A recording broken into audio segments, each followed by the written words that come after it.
पूरे नंगे ही देवताओं की सभा में आ गया। अब महाराज ऐसे नंगे कली महाराज आए हुए देखकर सभी देवताओं ने शर्म के मारे गर्दन झुका ली। इंद्रदेव ने पूछा कि अरे ये क्या ऐसे किसी सभा में जाया जाता है? ये कोई बुद्धिमानी हुई?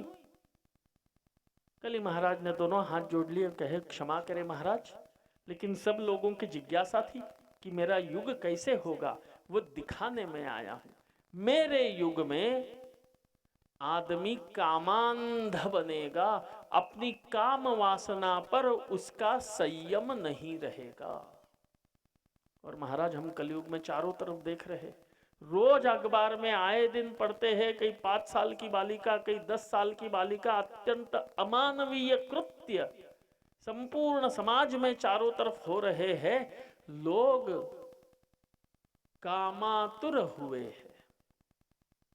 और दूसरा, इसीलिए वो लिंग हाथ में पकड़ा है कि काम सबको नचा के रखेगा इस कलयुग में, और दूसरे हाथ में है मद्य का। आदमी की आयु कितनी हो गई? छोटी। कितनी आयु इस कलयुग में आदमी की? 60, 70, 80, 90, 100 खो। उससे ज्यादा कोई जीता है क्या? नहीं जीता। सतयुग में आदमी की आयु कितनी थी? कमीशन काट लिया क्या भाई? करोड़ों वर्ष की आयु थी सतयुग में। प्रियव्रत महाराज 12 करोड़ वर्ष तक तो राज्य किए थे। सतयुग में आयु कितनी थी? करोड़ों वर्ष। उसके बाद आया त्रेता। त्रेता में आयु कम हो गई, लाखों हो गई। त्रेता खत्म होते होते आयु और कम हो गई। त्रेता युग की एक कथा आपको अच्छे से पता है। त्रेता युग में कौन से भगवान का प्राकट्य हुआ था? श्री राम जी। राम जी के पिताजी कौन? श्री दशरथ जी। राम जी का जन्म हुआ तब दशरथ जी की उम्र कितनी थी? 60 वर्ष सहस्राणी, 60,000 साल की आयु थी दशरथ जी की जब राम जी जन्मे। कितने साल के थे दशरथ जी? 60,000 साल के थे। केवल 60 नहीं, ऊपर 1000 भी जोड़ो, 60,000 साल, इतनी लंबी आयु। और अब कलयुग में 70, 80, 85 साल जी जाए तो बहू पत्रिका ले लेके दौड़ जाए कि डोकरी मरेगी कब, जरा देखो तो सही। 100 साल की भी उम्र नहीं। तो इस कलयुग में आयुष्य छोटा हो गया। उस उम्र में भी आधा समय तो नींद में ही निकल जाता है, फिर बचा हुआ आधा समय मैं और मेरा इसी में निकलता है। कमाएगा, काम करेगा, कुछ भी करेगा, किसके लिए करता है? मैं और मेरा। चाहे परिवार, चाहे बाल बच्चे, पैसा कौड़ी, धन संपत्ति, माया, नाम, शोहरत, इज्जत, किसके लिए? मैं और मेरे लिए। और इसके बावजूद भी झूठी माया को अपने मान के आदमी जीता है। जब तक पैसे दे रहे हो तब तक सब खुश है, और जिस दिन देना बंद करोगे उस दिन कोई किसी का नहीं है महाराज। घर में जाके ट्राई करके देख लो, 2-4 महीने बीबी को 1 पैसा मत देना, अपने आप पता चल जाएगा। सब मिथ्याभूत देह, मिथ्याभूत रिश्ते नातों के पीछे पागल है। और ऐसे स्थिति में हर रोज आदमी दूसरे को मरते हुए देखकर भी खुद सचेत नहीं होता है। एक दिन तो अपने को भी मरना है। और देखना महाराज, ये कोरोना काल चल रहा है, सरकार बार बार कह रही है कि मास्क लगाओ, मास्क लगाओ, लेकिन कोई सचेत हुआ है क्या? सब खोल खोल के बैठे जैसे कोरोना इनका दामाद बना हुआ कि सासू जी के तो छेड़ेगा नहीं। आज के तारीख में तो स्थिति ये है कि राम जी की मर्जी है, राम जी जिसको रखेंगे वो रहेगा और जिसको बुलाएंगे वो जाएगा। आदमी सब देखते हुए भी खुद मूर्ख बना रहता है। और इसलिए हे राजन, सच्चा जीवन तो वही है जिसमें परमात्मा का मनन करो, चिंतन करो, परमात्मा की कथा का श्रवण करो, परमात्मा का नामस्मरण करो। और यही करने से जीवन का उद्धार होता है। इसलिए मनुष्य को भगवत भक्ति करनी चाहिए, मनुष्य को भगवत चरणार बिंदों की शरणागति करनी चाहिए, ऐसा उपदेश करते हैं। और कहने लगे कि कौन से देवता की भक्ति करे जी, क्योंकि हमारा हिंदू धर्म 33 कोटि देवी देवता, एक रास्ते से निकलो तो 25 देवी देवताओं के मंदिर निकले। अब देवी देवता ही ढोकते रह जाओ तो रोटी कब कमाएंगे, खाएंगे कब?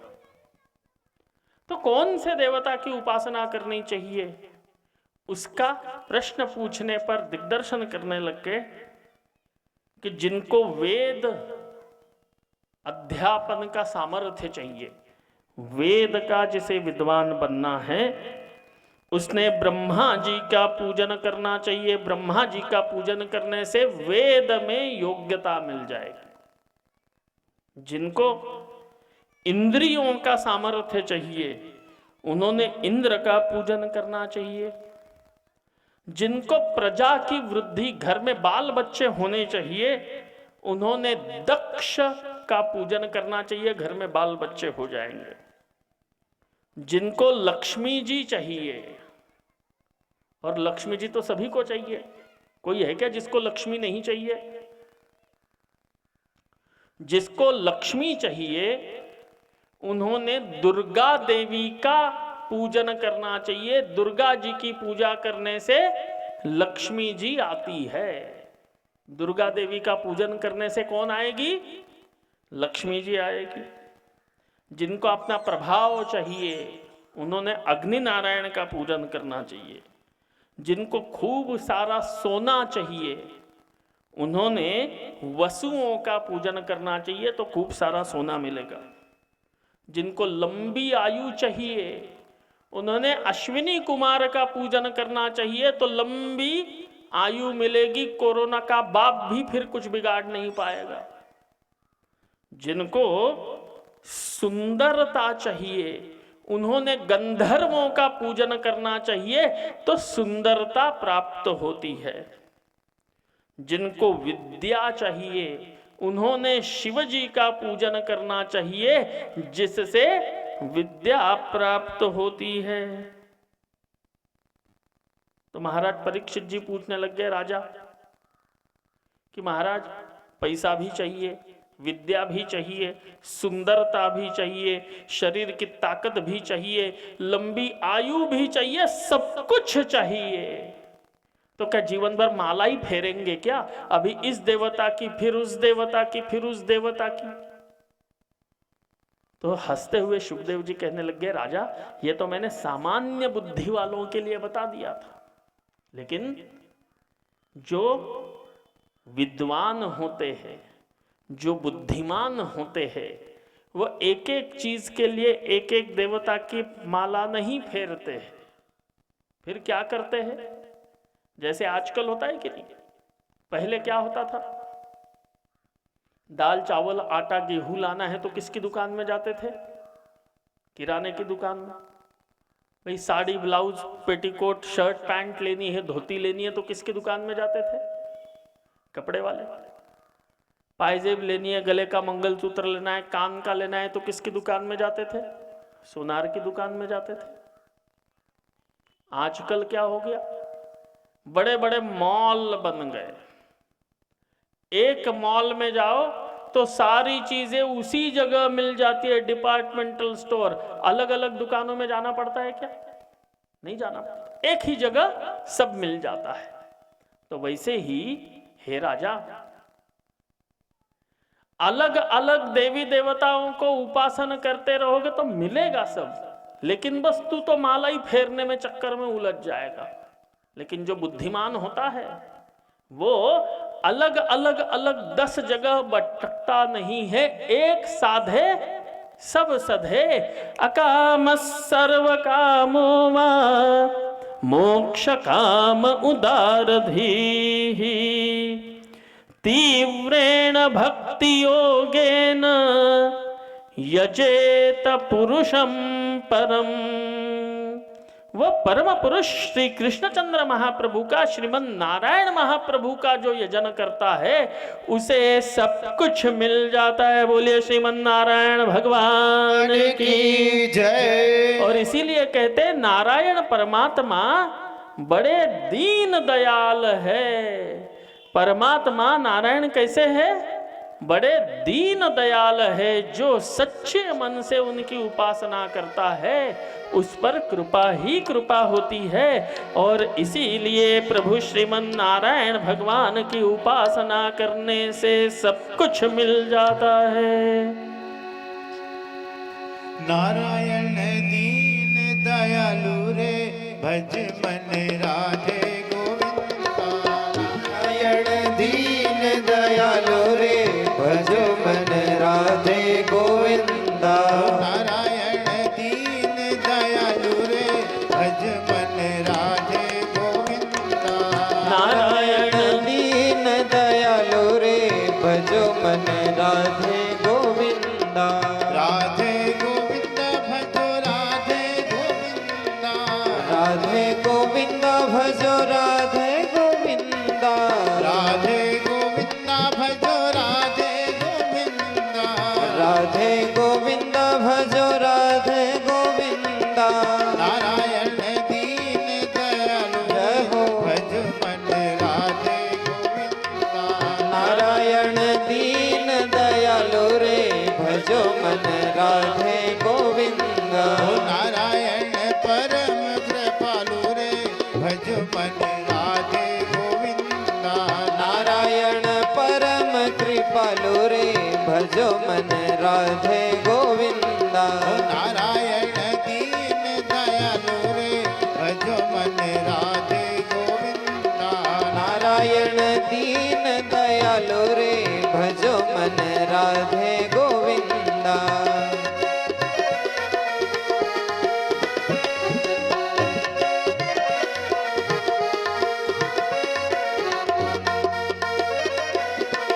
आवाज बढ़ाइए।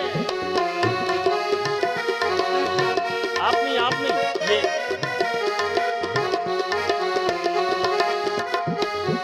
वृंदावन में रास रचायो। बोलिए प्रेम से।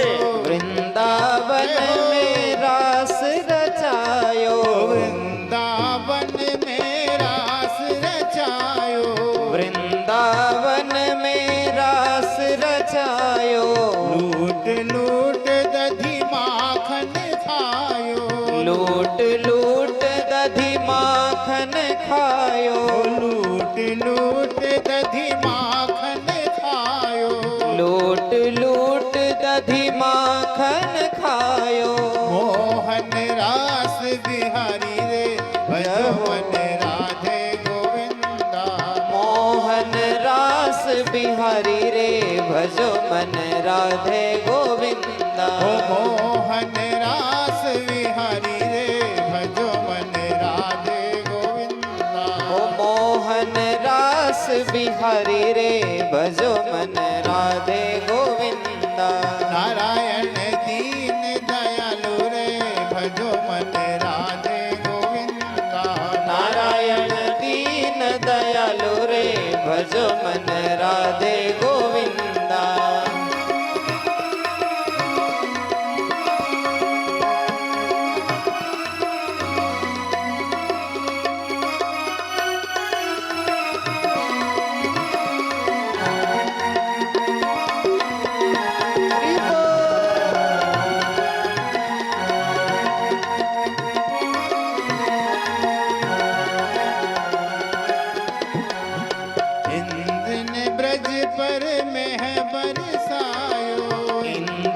ब्रज पर मेह बरसायो। इंद्र ने ब्रज पर मेह बरसायो। इंद्र ने ब्रज पर मेह बरसायो, नख ऊपर गिरिराज उठायो, नख ऊपर गिरिराज उठायो, नख ऊपर गिरिराज उठायो, नख ऊपर गिरिराज उठायो। गोवर्धन गिरधारी रे भगवन राधे गोविंदा, गोवर्धन गिरधारी रे भजो मन राधे गोविंदा, गोवर्धन गिरधारी रे भजो मन राधे गोविंदा, गोवर्धन गिरधारी रे भजो मन राधे गोविंदा।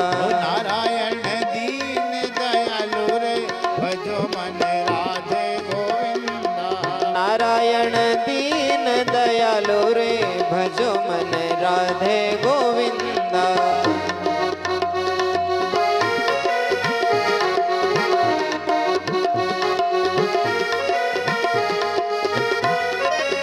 क्या हो?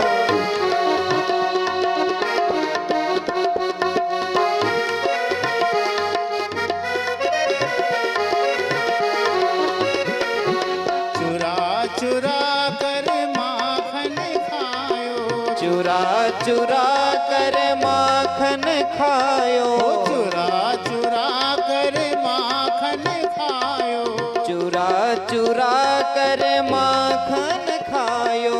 ब्रज गोपियन पर नाम धरायो, ब्रज गोपियन पर नाम धरायो, ब्रज गोपियन पर नाम धरायो, ब्रज गोपियन पर नाम धरायो।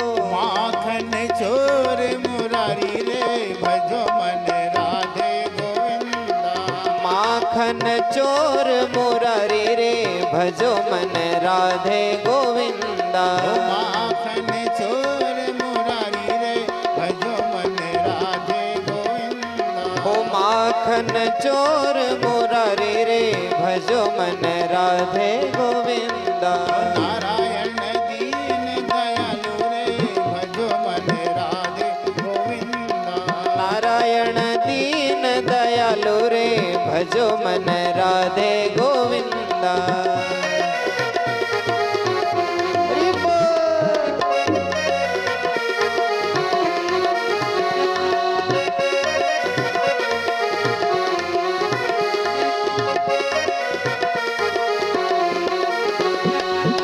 भक्त सुदाम जी चावल लाए, भक्त सुदाम जी चावल लाए, भक्त सुदाम जी चावल लाए, भक्त सुदाम जी चावल लाए। तीन भुवन का भूप बनाए, तीन भुवन का भूप बनाए, तीन भुवन का भूप बनाए, तीन भुवन का भूप बनाए। ऐसे दीन दुख हारी रे भजो मन राधे गोविंदा, ऐसे दीन दुख हरि रे भजो मन राधे गोविंदा, ऐसे दीन दुख हारी रे भजो मन राधे गोविंदा, ऐसे दीन दुख हरि रे भजो मन राधे गोविंदा। नारायण दीन दयालु रे भजो मन राधे गोविंदा, नारायण दीन दयालु रे भजो मन राधे गोविंदा। राधे गोविंद भजो राधे गोविंदा, राधे गोविंद भजो राधे गोविंदा, राधे गोविंद भजो राधे गोविंदा, ओ राधे गोविंद प्रेम से बोलिए, ताली बजाते हुए सब। नारायण दीन दयालु रे भजो मन राधे गोविंदा, ओ नारायण दीन दयालु रे भजो मन राधे गोविंदा, नारायण दीन दयालु रे भजो मन राधे गोविंदा, नारायण दीन दयालु रे भजो मन राधे गोविंदा, भजो मन राधे गोविंदा, ओ भजो मन राधे गोविंदा, भजो मन राधे गोविंदा, ओ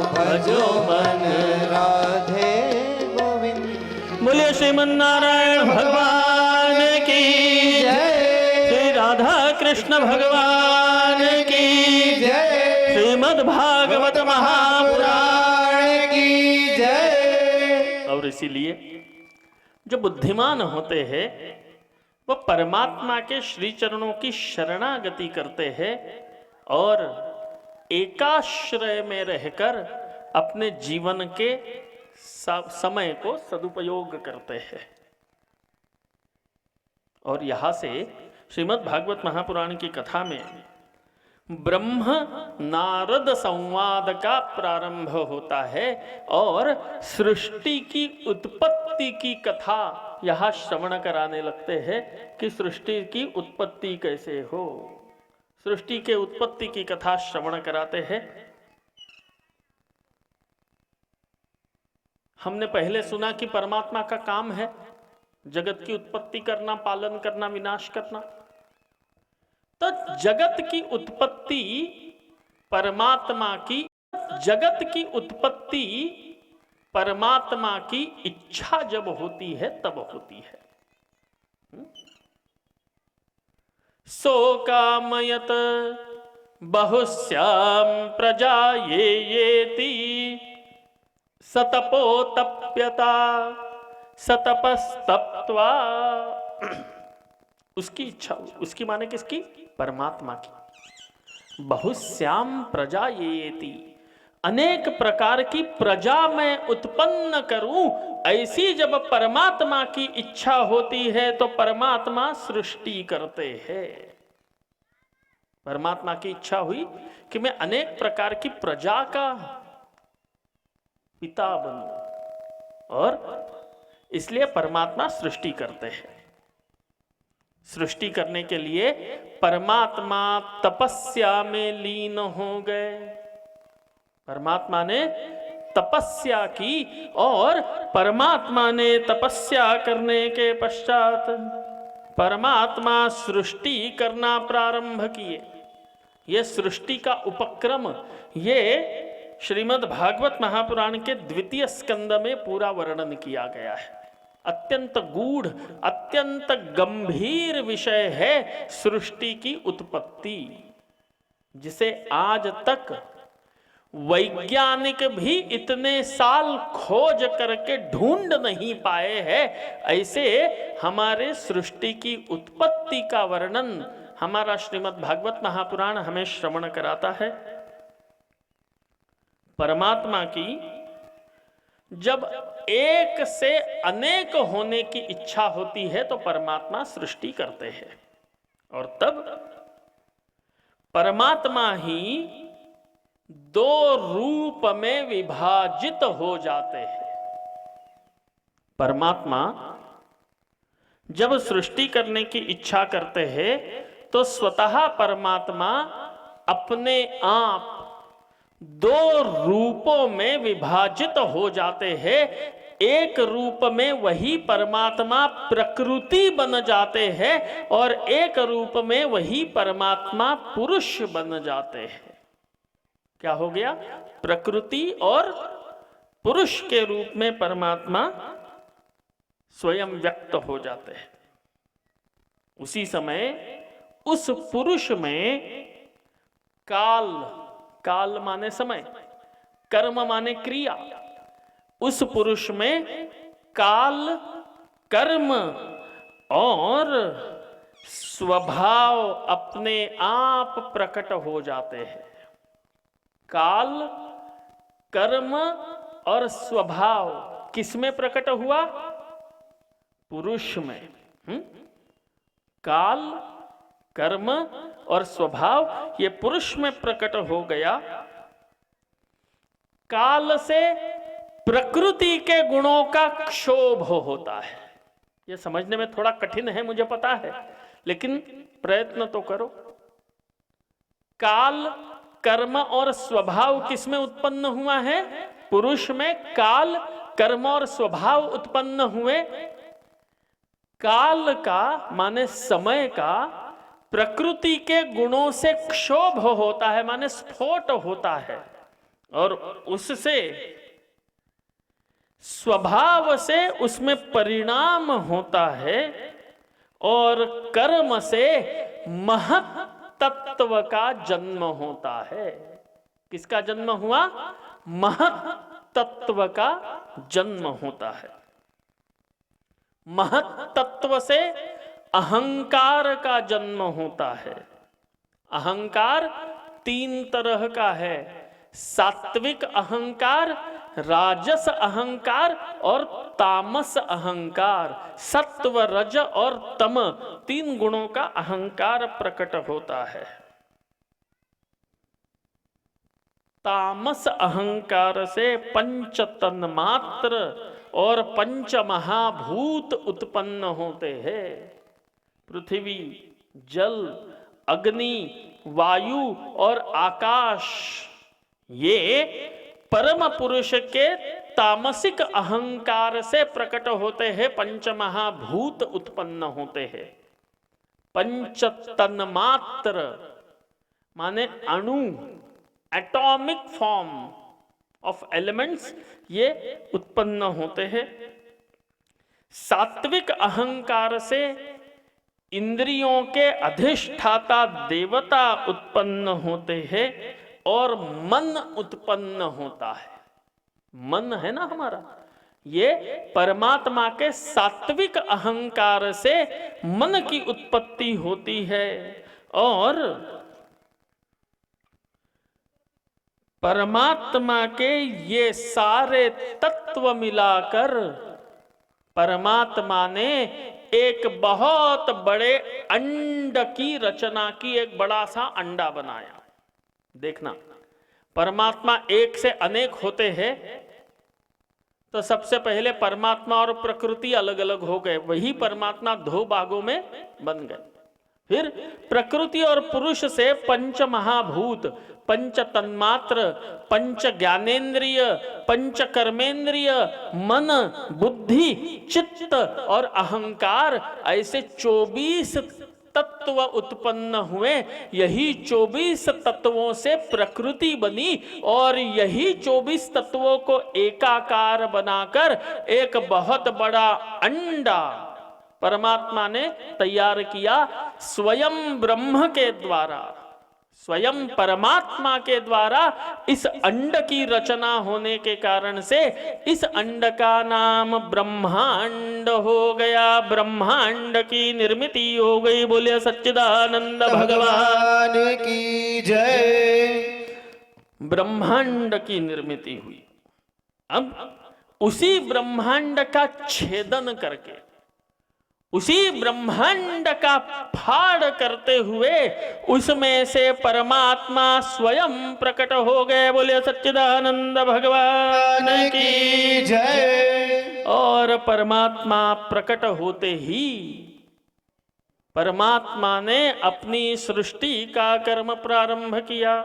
और देखना, परमात्मा ने कितनी तैयारी की है, परमात्मा ने कितनी व्यवस्था की है। सबसे पहले क्या बनाया? ब्रह्मांड बनाया। क्या बना? ब्रह्मांड। ब्रह्मांड बनाया माने पहले जगह बनाई, है ना। ब्रह्मांड माने पूरा जगह बना दी। फिर आकाश बनाया। जगह ही नहीं हो तो आकाश बन सकता है क्या? नहीं। सबसे पहले ब्रह्मांड, ब्रह्मांड के बाद क्या बनाया? आकाश। आकाश बनाने के बाद क्या बनाया भगवान ने? लगाओ दिमाग। आकाश बनाने के बाद भगवान ने क्या बनाया? वायु। पंच महाभूत है कि नहीं? आकाश, वायु, अग्नि, जल और पृथ्वी। तो सबसे पहले आकाश बनाया, पहले जगह बनाई, फिर आकाश बना। आकाश बना, उसके बाद बना वायु, क्योंकि आकाश बनने से वायु उसमें भरी जा सके। थोड़ा सा समझो, आपके हाथ में एक गुब्बारा है। गुब्बारा फुलाया कि नहीं कभी? मुंह से हवा भर के फुलाया। हाँ, तो गुब्बारा है तो मुंह से हवा भर के गुब्बारे को फुला सकते हो। अब गुब्बारा ही नहीं है, अब बैठे बैठे मुंह से हवा भरो, किसमें भरोगे? फू फू करोगे तो पहले ही हवा है, और तुम क्या करोगे नया? तो पहले हवा भरने की जगह चाहिए, तब हवा भर पाओगे। तो आकाश बनाया, तब जाके आकाश में हवा भरी, और फिर आकाशात वायु, आकाश के बाद वायु, वायोरग्नि, वायु उत्पन्न करने के बाद परमात्मा ने अग्नि उत्पन्न की, क्योंकि आग जलने के लिए कौन चाहिए? ऑक्सीजन चाहिए। बिना हवा के आग जलेगी क्या? नहीं जलेगी। इसलिए पहले आकाश, आकाश के बाद वायु, वायु के बाद परमात्मा ने बनाई अग्नि, और अग्नि बनाने के बाद फिर अद्भ्य पृथ्वी, अग्नि के बाद जल उत्पन्न किया। अग्नि के बाद क्या उत्पन्न हुआ? जल। क्योंकि जल को जब गर्मी लगेगी तभी तो भाप बन के उड़ेगा, तभी बादल बनेगा, तभी बादल बरसेगा, तभी फिर से पानी मिलेगा। इसलिए पानी को गर्म करने के लिए पहले अग्नि, और अग्नि बनने के बाद क्या बनाया? जल तत्व बनाया, पानी बनाया। आकाशात वायु, वायोरग्नि, अग्नेरापः, अद्भ्य पृथ्वी, और फिर पानी बनने के बाद परमात्मा ने जमीन बनाई, पृथ्वी बनाई। आज भी स्कूल में पढ़ाया जाता है कि पृथ्वी को पूरी गोल को देखे तो 71% पानी है और 28-29% केवल भूभाग है ना। जैसे हम चांद को देखते हैं सफेद, वैसे चांद पर से पृथ्वी को देखे तो पृथ्वी पूरी नीली नीली दिखती है, क्योंकि पानी अधिक मात्रा में 3/4 लगभग पानी है, और उस पानी में से जमीन उठ उठ के ऊपर आई है, अद्भ्य पृथ्वी। और फिर पृथ्वी आने के बाद परमात्मा ने क्या बनाया? औषधि, वनस्पति, पेड़ पौधे बनाए, क्योंकि पेड़ को उगने के लिए जमीन चाहिए, पीने के लिए पानी चाहिए, जीने के लिए हवा चाहिए, अग्नि चाहिए, ये सब बनाया। फिर औषधि, वनस्पति, अन्न बनाया, और अन्न बनाने के बाद आखिरी में आदमी को बनाया। अन्नात पुरुषः, आकाश, वायु, वायु से अग्नि, अग्नि से पानी, पानी से जमीन, जमीन से पेड़ पौधे, अन्न, और इतनी तैयारी करने के बाद आखिरी में किसे बनाया? मनुष्य को बनाया।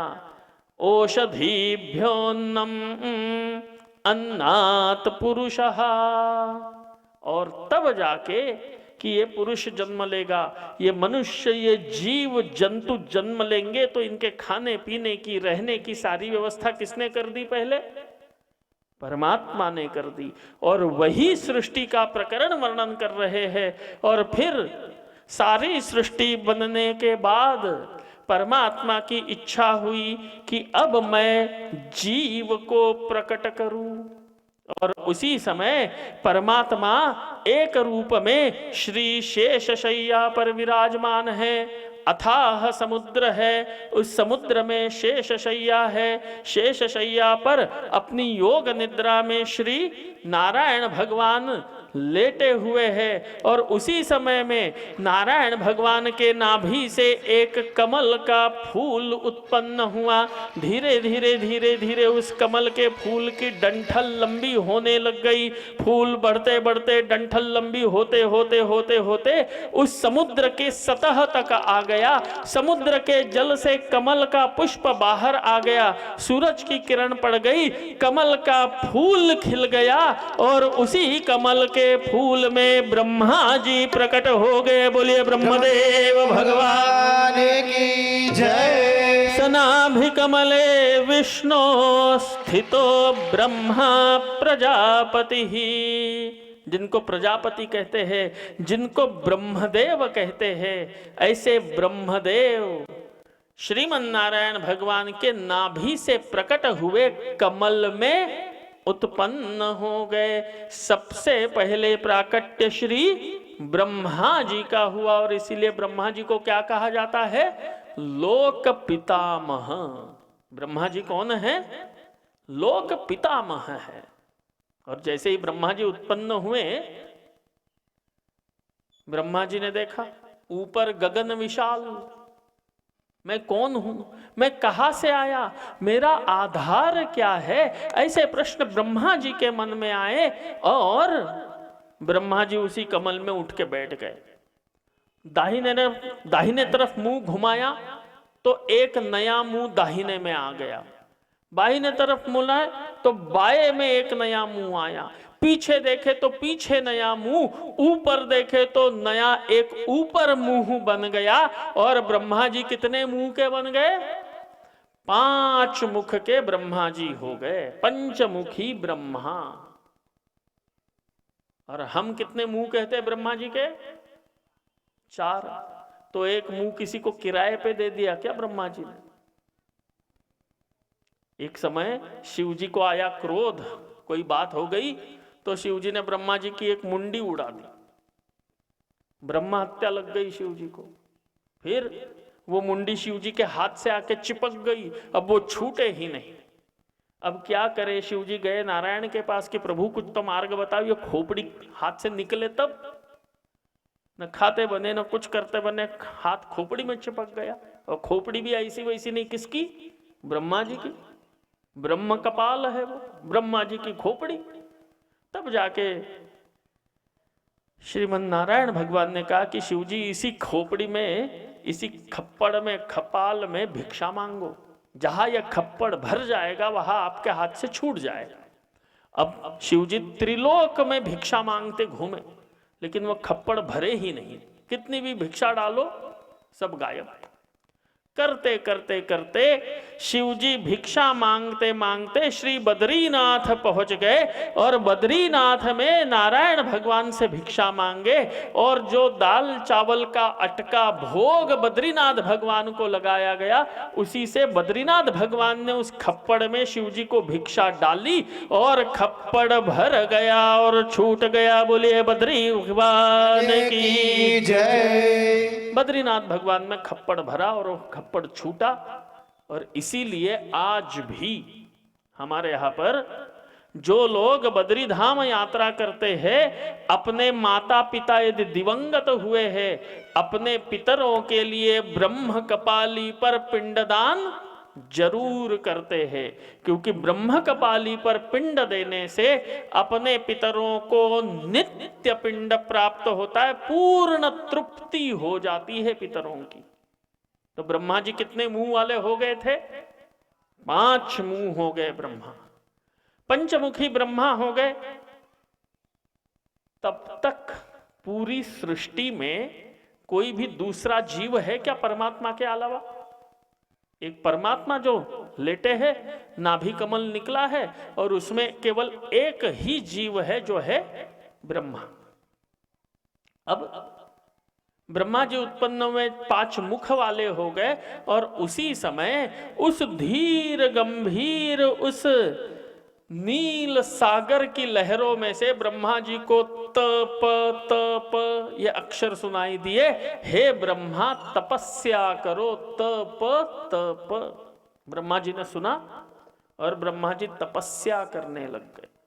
1000 वर्ष तक ब्रह्मा जी ने अद्भुत तपस्या की, और 1000 वर्ष तपस्या करने के बाद ब्रह्मा जी को पता चला कि मेरे तो आधार श्री सुरक्षित कर रही थी हवा से, और अंदर आ गई। धीरे धीरे चली, दीपक कहाँ है पता है, वहां गई। ज्योत से ज्योत जगाते चलो, प्रेम की गंगा बहाते चलो। महाराज ज्योत से ज्योत को प्रज्वलित कर दिया, और सुन्न होके श्री करदम जी ये पूरा माजरा देख रहे। ज्योत प्रज्वलित हो गई, उस कुटिया में पुनः प्रकाश छा गया। करदम जी को प्रणाम किया देवी ने, देवहूति ने, और वापस चलने लगी। और शादी के इतने साल बाद पहली बार पति के मुख से शब्द आया, हे देवी रुको। जैसे ये शब्द सुना, सर्वांग रोमांचित हो गया देवहूति देवी का। जीवन में पहली बार पति ने आवाज लगाई है, जीवन में पहली बार पति ने रोका है, अपना माना है। और जैसे ही हे देवी रुको बोले, वैसे ही सर्वांग रोमांचित हो गया, गदगद भाव से खड़ी हो गई। तब तक महाराज अगला प्रश्न आया, हे देवी तुम कौन हो? मेरी कुटिया में तुम क्या कर रही हो? तुम्हें कैसे पता कि मेरे यहाँ दीपक कहाँ है? तुम्हें कैसे पता मेरे यहाँ की क्या व्यवस्था है?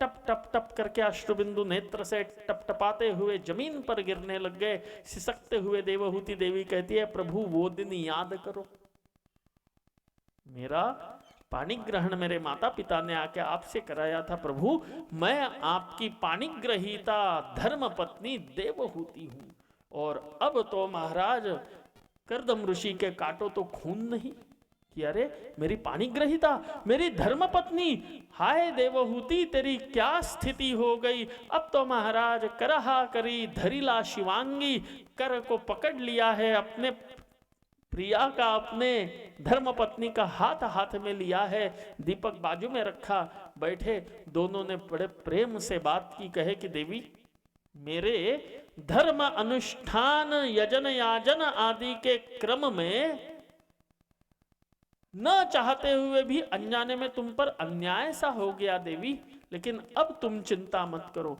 दूसरे दिन का प्रातः काल हो गया। कर्दम जी चले हैं, हाथ में जल लिया, जल लेके संकल्प किया कि यदि मैंने जीवन भर मेरे परमात्मा की बड़े भाव से सेवा पूजा आस्था से यदि की है, तो इस संकल्प करते ही सामने के तालाब में डुबकी लगाते ही मेरी पत्नी पुनः 16 साल की नवयौवना बनकर रूप संपन्न बन जाए। अब संकल्प किया, देवहूति देवी चली, उस दिव्य सरोवर में डुबकी लगाई, और डुबकी लगाकर बाहर आते ही 16 साल की नवयुवती बनकर बाहर आ गई। अब कर्दम जी ने स्वयं उस सरोवर में स्नान किया, ये 21 साल के नवयुवक बन गए और दिव्य शरीर प्राप्त हुआ है। अपने मन के संकल्प से दिव्य विमान कर्दम जी ने उत्पन्न किया। उसमें एक प्रकोष्ठ सोने का है, एक में माणिक की लड़ियां लगी है, किसी की वो जमीन मोतियों से सटी हुई है, ऐसा दिव्य विमान। उसमें 16-16 साल के नवयुवक नवयुवतियां दास दासी के रूप में हैं। मन के वेग से वो विमान उड़ता है, कभी हिमालय के शिखर पर पहुंच जाते हैं, वहां क्रीड़ा करते हैं, कभी समुद्र के किनारे पहुंचकर क्रीड़ा करते हैं। अद्वितीय अद्भुत क्रीड़ा करी। तब जाके देवहूति देवी एक दिन प्रार्थना करती है कि हे प्रभु मेरे मातृत्व को धन्य कीजिए, मुझे संतान प्रदान कीजिए। और मनु महाराज की कन्या देवहूति देवी को कर्दम ऋषि से 9 कन्या उत्पन्न हुई, 9 कन्याओं की मां बन गई। अब कर्दम ऋषि जी कहने लग गए कि देवी अब हो गई, 9 कन्या हो गई, अब मैं संन्यास ले। तो देवहूति ने कहा कि नहीं अभी नहीं, पहले पुत्र तो दे दो, पुत्र बड़ा हो जाए जो मेरी रक्षा कर सके, तब जाके आप संन्यास लेना। और अब देवहूति देवी और श्री कर्दम महाराज ने परमात्मा प्रभु श्रीमन नारायण भगवान की तपस्या की। तपस्या से परमात्मा प्रभु श्रीमन नारायण भगवान प्रसन्न हो गए। वरदान मांगो। दोनों ने हाथ जोड़ के प्रार्थना की कि हे प्रभु आप जैसा पुत्र प्रदान करे। परमात्मा हंस दिए और कहने लगे कि मेरा जैसा तो मैं ही हूं, परमात्मा जैसा दूसरा कोई है क्या? नहीं, मेरे जैसे तो मैं ही हूं, लेकिन तुम्हारी तपस्या से मैं प्रसन्न हूं और इसलिए तुम्हारे पुत्र के रूप में मैं अंशावतार ग्रहण करूंगा। और वही श्री कर्दम महाराज और श्री देवहूति देवी के पुत्र के रूप में प्रभु श्रीमन नारायण भगवान श्री अवतार ग्रहण किए हैं कपिल देव के रूप में। बोलिए कपिल देव भगवान की जय। कपिल देव भगवान के रूप में परमात्मा प्रकट हुए। देवहूति कर्दम जी की 9 कन्याओं का विवाह ब्रह्मा जी के 9 मानस पुत्रों के साथ हो गया। ब्रह्मा जी के 9 मानस पुत्र है, इनकी 9 कन्या, 9 के साथ 9 हो गए। एक कन्या कम पड़ गई तो नारद जी रह गए। 10वें थे तो सबसे आखिरी थे तो वो अटक गई, गाड़ी सो अटक ही गई। यदि इनको 10वीं बेटी हुई होती तो नारद जी का भी कल्याण होता। लेकिन वो हुआ नहीं। 9 कन्याओं का विवाह ब्रह्मा जी के 9 मानस पुत्रों के साथ हो गया। मरीचि का विवाह कला, अत्रि महाराज का विवाह अनुसूया, अंगिरा महाराज का विवाह श्रद्धा, पुलस्त्य का विवाह हविर्भू, पुलह का गति, क्रतु का क्रिया, भृगु महाराज का विवाह ख्याति और वशिष्ठ जी का विवाह अरुंधति देवी के साथ हुआ। और अथर्वा को शांति नाम की 9वीं कन्या मिल गई। ऐसे 9 कन्याओं का विवाह हो गया। अब कपिल देव भगवान बड़े हुए हैं, तब जाके श्री कर्दम ऋषि जी ने अपने पूर्व निर्धार के अनुसार वन में गमन किया है और कर्दम ऋषि जी के पुत्र के रूप में प्रकट हुए श्री कपिल देव भगवान अपनी माता को अद्वितीय उपदेश प्रदान करते हैं। माता को सांख्य योग के माध्यम से चराचर जगत को दिव्य तत्व ज्ञान प्रदान करते हैं। सांख्य, जो जैसा है वैसे उसे समझना, यह सांख्य का लक्षण है। माता को ज्ञान दिया। गिलास में पानी भरो तो गिलास में क्या है बोलेंगे? गिलास में पानी भरोगे तो गिलास में क्या है? पानी। गिलास में से पानी फेंक दो तो अब गिलास में पानी है क्या? नहीं। समझ में आया? गिलास में पानी भरा तो गिलास में क्या है? पानी। गिलास में से पानी फेंक दिया तो अब गिलास में क्या है? पानी है क्या? नहीं। ठीक। ये कपड़ा, कपड़े में से, कपड़े में क्या है? धागा। कपड़े में धागे है कि नहीं है? कपड़े में क्या है? धागा। कपड़े में से धागा तोड़ा, तोड़ा कि नहीं? तोड़ा। अब गिलास में पानी था और कपड़े में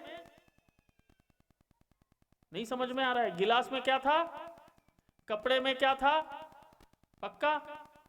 कोई गड़बड़ तो नहीं? गिलास में पानी भरो तो गिलास में क्या है? पानी है, सीधी सी बात। कपड़े में क्या है? पक्के है ना? आपके साड़ी में धागे है कि नहीं है? है। आपके शर्ट में धागे है कि नहीं है? है। अब बताओ, यदि कपड़े में धागा है तो क्या हमने सही बोला? कपड़े में धागा है ऐसे हमने बोला, सही बोला कि गलत? अरे आपके कपड़ों में धागे है कि नहीं है? फिर इतना क्यों सोच रहे हो? कपड़े में धागे है, लेकिन हम गलत बोल रहे हैं। गिलास में पानी है, पानी फेंक दो तो भी गिलास बचेगा कि नहीं बचेगा? बचेगा। अब कपड़े में धागे तो धागे फेंक दो, कपड़ा बचेगा क्या? कपड़े में यदि धागे है तो धागे फेंक दो, कपड़ा बचेगा क्या? फिर नहीं बचेगा। और इसी को कहते सांख्य तत्व, जो कपिल देव जी ने अपने माता को पढ़ाया। जो जैसा है वैसे उसे समझना, जो जैसा है वैसे उसे समझना, यही सांख्य योग है। अपनी माता को सांख्य योग का उपदेश किया। रामदेव बाबा जी ने सारे दुनिया को उंगली पे उंगली घिसवा के जो योगा पूरे विश्व में प्रसिद्ध किया, उस अष्टांग योग का प्रणयन कपिल मुनि ने किया है। अपनी माता को अष्टांग योग का उपदेश करते हैं। प्रकृति और पुरुष के विवेक से मोक्ष की प्राप्ति का उपदेश करते हैं और अष्टांग योग सिखाते हैं। यम, नियम, आसन, प्राणायाम, प्रत्याहार, धारणा, ध्यान और समाधि, ये 8 अंग है योग के। अष्टांग योग का अपनी माता को उपदेश देते हैं। भक्ति की श्रेष्ठता का वर्णन करते हैं और अपनी माता को भक्ति की श्रेष्ठता का वर्णन करते हुए उपदेश करते हैं कि हे मां, अभी तक शर्मा जी जितना जीवन गया वो तो गया, लेकिन अब समय बहुत थोड़ा बचा हुआ है। अब जीवन में बहुत ज्यादा समय बचा है क्या? नहीं, वैसे भी 5:30 होने आए, कथा का भी समय पूरा ही होने आया, लेकिन जो भी बचा है उस समय का सदुपयोग करो। समय अब रह गया थोड़ा। अपनी माता को उपदेश करते हैं कि हे मां, अब जितना भी समय बचा है उसमें भजन कर लो, उसमें भगवान का स्मरण कर लो, उसी से कल्याण होना है। और इसीलिए बोलने लग गए, भजन कर ले अरे प्राणी, समय अब रह गया थोड़ा। भजन कर ले अरे प्राणी, समय अब रह गया थोड़ा। भजन कर ले अरे प्राणी, समय अब रह गया थोड़ा। भजन कर ले अरे प्राणी, समय अब रह गया थोड़ा। भजन कर ले अरे प्राणी, समय अब रह गया थोड़ा। समय अब रह गया थोड़ा, समय अब रह गया थोड़ा। समय अब रह गया थोड़ा, समय अब रह गया थोड़ा। समय अब रह गया थोड़ा, समय अब रह गया थोड़ा।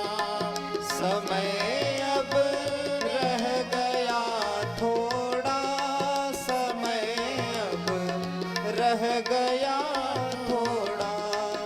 भजन कर ले अरे प्राणी, समय अब रह गया थोड़ा।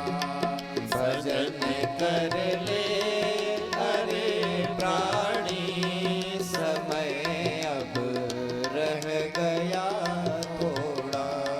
समय अब रह गया थोड़ा, समय अब रह गया थोड़ा। आज ना हर भजन में कहीं ना कहीं कुछ हाउलिंग है, आप बाद में देख लीजिएगा, क्योंकि मेरी भी आवाज में आज अंतर है।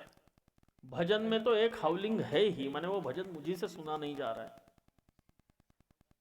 तो वो एक बार आप कल देख लीजिएगा। तो भजन कर ले अरे प्राणी, समय अब रह गया थोड़ा।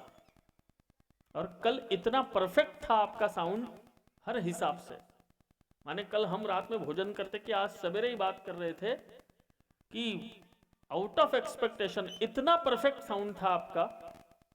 बहुत दिनों बाद कई परफेक्ट साउंड मिला था, लेकिन एक दिन में ही निपट गया मामला।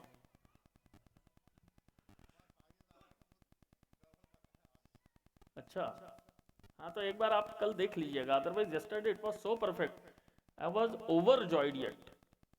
एनीवे, हाँ, वापस आए हम अपने मुद्दे की तरफ। समय अब रह गया थोड़ा। अपने माता को उपदेश करते हैं कि हे मां, भक्ति ही सर्वश्रेष्ठ है, परमात्मा की कृपा ही सब कुछ है, और परमात्मा की कृपा पाने के लिए अष्टांग योग, भक्ति और सांख्य शास्त्र का उपदेश करते हैं। माता को ज्ञान प्रदान करते हैं, माता की मुक्ति होती है, और श्री कपिल देव भगवान वन में जाके पुनः अपने दिव्य धाम को चले जाते हैं। ऐसे श्री कपिल देव जी का दिव्य चरित्र श्रवण कराते हैं। दूसरी कन्या का विवाह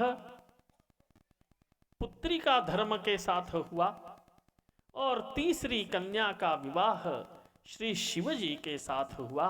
अब शिवजी के साथ जो विवाह हुआ उसकी कथा हम कल के सत्र में श्रवण करेंगे। आज मैं 1:06 पे यहाँ आया था, तब एक भी आदमी नहीं था, तो मैं सुखी था, बहुत बढ़िया, कथा जल्दी निपट जाएगी। लेकिन आप 5, 5:30 बज जाए तो स्वाभाविक है घर के काम भी दिखाई देने लगते हैं, लोग दूर से भी आते हैं। तो दोपहर में थोड़ा समय से आने की यदि कोशिश करेंगे तो अधिक कथा श्रवण करने का आपको लाभ मिलेगा। नहीं तो मुझे मंडूक प्लुति करने में बड़ी ही अनुकूलता, लोग ही नहीं है, 10 मिनट में मैं 2-3 स्कंद निपटा सकता हूं, क्योंकि कोई सुनने वाला ही नहीं है। तो मैंने जो सुनाया, जो होगा वो सुनेगा। लेकिन यदि आप कथा का थोड़ा विशेष लाभ लेना चाहते हो तो आप समय से आने की कोशिश करें। अभी यहीं पर भगवान नाम का संकीर्तन 2 मिनट करते हुए हम कथा का विश्राम करते हैं, और कल दोपहर में 1 बजे से फिर कथा शुरू होगी, और कल शाम को कथा 5:30 पौने 6 बजे तक चलेगी। परसों कृष्ण जन्म होगा। रोज प्रातः काल 9:30 बजे शारदा जी के निवास पे ठाकुर जी विराजमान हैं। अभी हमारा रामानुज संप्रदाय के अनुसार श्री गोदा महारानी जी का परम पवित्र धनुर्मास उत्सव चल रहा है। सवेरे ठाकुर जी की आरती, गोष्ठी और उत्सव होता है।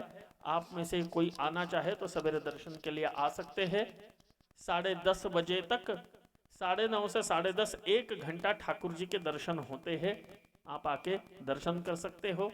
गोष्ठी प्रसाद बचा होगा तो जरूर प्राप्त कर सकते हो, नहीं तो ठाकुर जी का चरणामृत, तुलसी आदि मिल ही जाएगी। अभी 2 मिनट भजन संकीर्तन करते हुए आज के कथा के इस सत्र का हम विश्राम करते हैं। जय जय राधा रमण हरि बोल, जय जय राधा रमण हरि बोल, जय जय राधा रमण हरि बोल, जय जय राधा रमण हरि बोल, जय जय राधा रमण हरि बोल। आइए आरती। जय जय राधा रमण हरि बोल, जय जय राधा रमण हरि बोल, जय जय राधा रमण हरि बोल, जय जय राधा रमण हरि बोल, जय जय राधा रमण हरि बोल, जय जय राधा रमण हरि बोल, जय जय राधा रमण हरि बोल। आरती अति पावन पुराण की, आरती अति पावन पुराण की, अति पावन पुराण की, धर्म भक्ति विज्ञान खान की, धर्म भक्ति विज्ञान खान की, महापुराण भागवत निर्मल, शुक मुख विगलित निगम कल्प फल, परमानंद सुधारसमय फल, लीलारति रस रस निधान की, आरती अति पावन पुराण की, रहने दे, मास्क लगाए नहीं है, गले गले आएगा। जन्म मृत्युमय भव भय हारिणी, सेवत सतत सकल सुखकारिणी, सुमहौषधि हरि चरित गान की, आरती अति पावन पुराण की, विषय विलास विमोह विनाशिनी, विमल विराग विवेक विकाशिनी, भगवत रहस्य प्रकाशिनी, परम ज्योति परमात्म ज्ञान की, आरती अति पावन पुराण की, परमहंस मुनि मन उल्लासिनी, रसिक हृदय रस रास विलासिनी, मुक्ति मुक्ति रति प्रेम सुदासिनी, कथा अकिंचन प्रिय सुजान की, आरती अति पावन पुराण की, धर्म भक्ति विज्ञान खान की, आरती अति पावन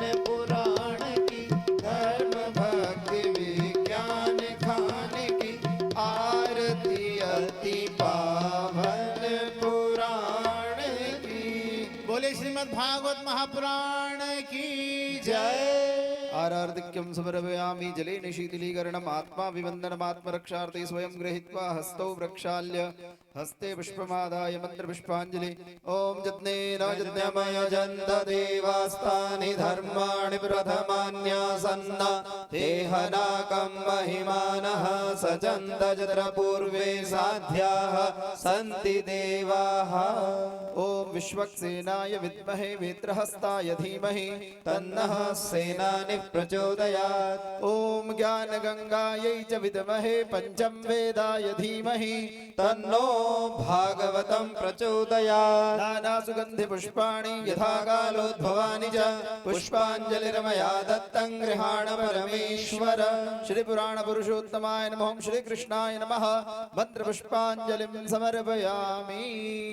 बोले श्री लक्ष्मी वेंकटेश भगवान की, श्रीमद् भागवत महापुराण की, व्यास भगवान की, सुखदेव भगवान की, मोर मुकुटवंशी वाले की, सावरिया सेठ की, श्रीमान स्वामी जी महाराज की जय जय श्री राधे, जय जय श्री राधे, जय जय श्री राधे।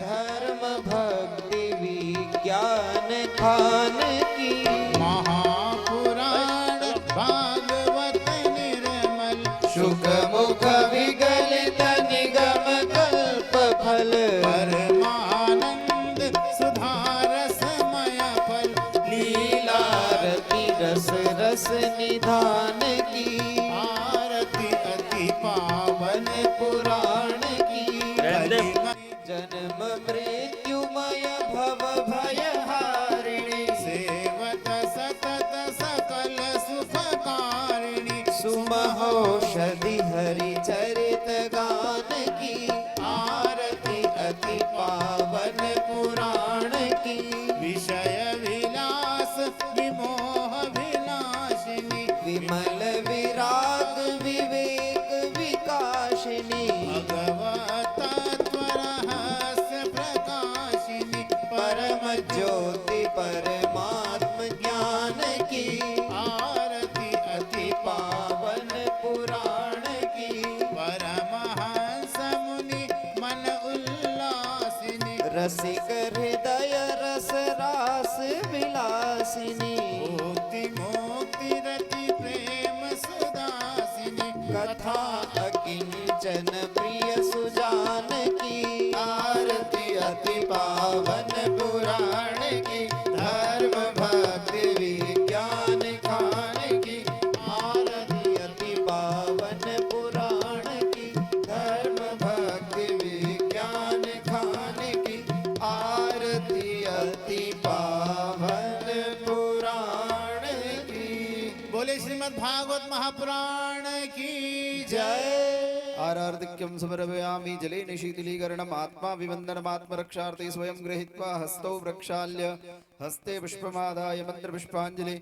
ॐ यज्ञेन यज्ञमयजन्त देवास्तानि और दिव्य शरीर प्राप्त हुआ है। अपने मन के संकल्प से दिव्य विमान करदम जी ने उत्पन्न किया। उसमें एक प्रकोष्ठ सोने का है, एक में माणिक की लड़ियां लगी है, किसी की वो जमीन मोतियों से सटी हुई है। ऐसा दिव्य विमान, उसमें 16-16 साल के नवयुवक नवयुवतियां दास दासी के रूप में हैं। मन के वेग से वो विमान उड़ता है। कभी हिमालय के शिखर पर पहुंच जाते हैं, वहां क्रीड़ा करते हैं, कभी समुद्र के अद्वितीय अद्भुत क्रीड़ा करी। तब जाके देवहूति देवी एक दिन प्रार्थना करती है कि हे प्रभु, मेरे मातृत्व को धन्य कीजिए, मुझे संतान प्रदान कीजिए। और मनु महाराज की कन्या देवहूति देवी